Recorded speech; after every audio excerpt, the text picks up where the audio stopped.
This is our Sunnen CV616 cylinder hone that we use to finish all of the cylinders on the engines that we machine here in the shop. This machine was built in the early 80s, and my dad picked it up secondhand actually in the mid 90s, so probably 10 to 15 years old at the time. He said that when he got it, it was pretty clear that it had been used pretty heavily. Just a two-man shop that he got it from, but it looked like they just hadn't done very much maintenance or cleaning on it.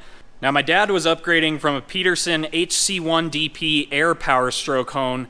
This is a pretty big upgrade from that machine. You guys have obviously seen in our previous videos when we use this after we bore the cylinders over here on the RMC 1000 boring machine. There is one feature on our hone that doesn't work, and that is the dwell control.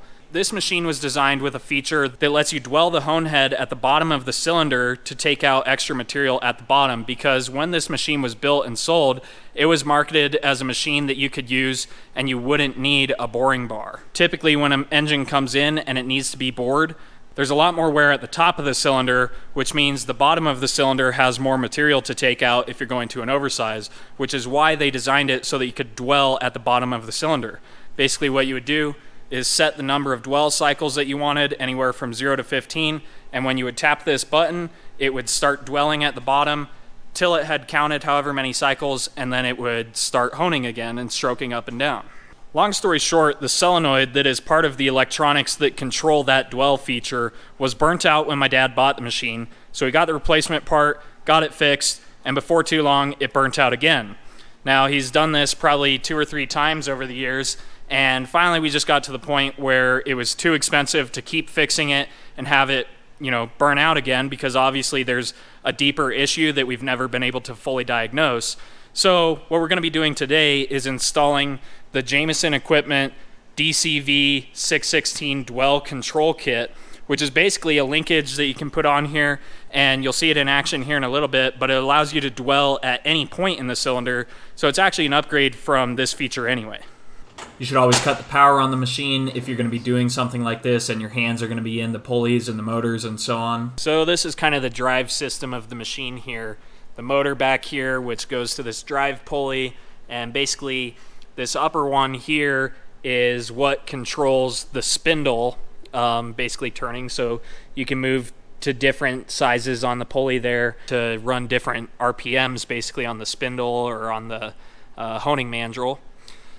This bottom belt, which is actually the one that we're going to be modifying here, basically what it does is controls the mechanism for the stroking.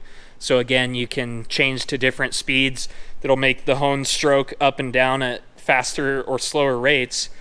So what we're going to be doing is installing a lever here that basically releases the tensioner here on that bottom belt and allows it to slide, which keeps the honing mandrel turning, but it stops the hone from stroking up and down in the cylinder. This should be a pretty simple install. In fact, the instructions say you only need about 30 to 40 minutes. It took me a little bit longer, but that's just the way it goes. As always, you guys know that Michael Pro is a big sponsor of our channel, so we're using the Michael Pro tools here, getting a screwdriver that I'm going to use to pry off these springs. These are both the springs that attach to the tensioner pulleys for both the upper and lower belt here. So we got to get both of them off so that we can continue working on this. Next, I needed to get the drive pulley removed from the machine in order to make access to the lower belt tensioner, which only requires the removal of 1 bolt, but then I was getting some interference with the support for the top cover of the machine.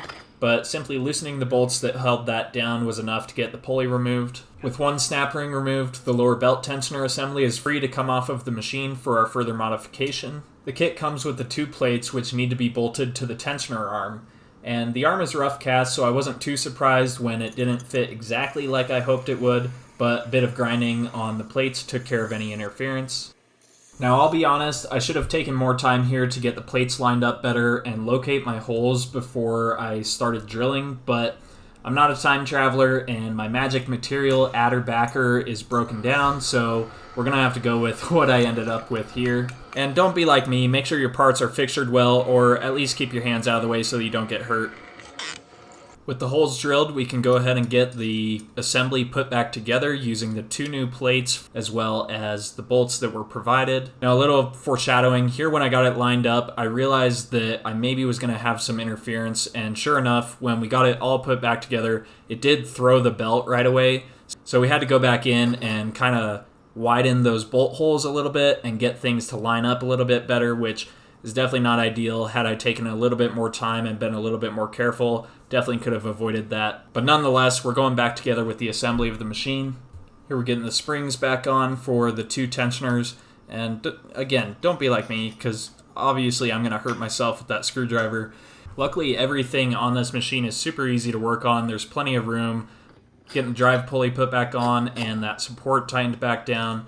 Not forgetting the bolt on the top of the drive pulley. Moving on to installing the lower belt here and just kind of making sure that everything's routed right. I should also mention that the lower belt that comes with the kit is 1 inch longer than the belt that was originally on the machine. The drive belt from the motor has to go on next before we can go ahead and install the upper belt of the machine. Eventually, I'm going to need to modify the cover where the new lever comes out the side of the machine, but I want to get a feel for it first and hone a couple blocks and decide if we really want to keep the modification or if we don't like it, but I'm pretty sure we're going to like it. The lever to control the machine needs to be mounted closer to the front of the machine so that it can be reached while in operation, which required drilling and tapping a hole in the casting for the 3/8/16 bolt provided in the kit. This was definitely a little bit nerve-wracking for me, but it's just one more hole in the casting, so who really cares? Here we're mounting the lever mechanism, which basically just is a pivot that pushes on that rod to tension or untension the belt. It's going to take some getting used to, but I think over time we'll develop a good feel for how much pressure you have to put on the handle to initiate a dwell. Overall, the kit seems to be a very simple yet effective way to significantly improve the capabilities of what's already considered to be a great machine. For reference to those of you who haven't seen before, right here I'm performing the method we always used if we needed to remove more material in one part of the cylinder.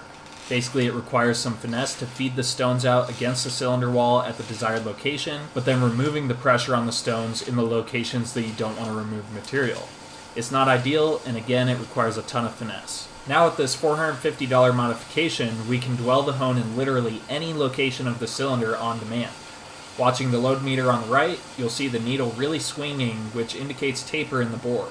From this, I can roughly tell that the bottom of the cylinder is tighter than the top, so by spending some time dwelling the hone in the bottom of the cylinder, we can take out additional material in the bottom to straighten out the cylinder.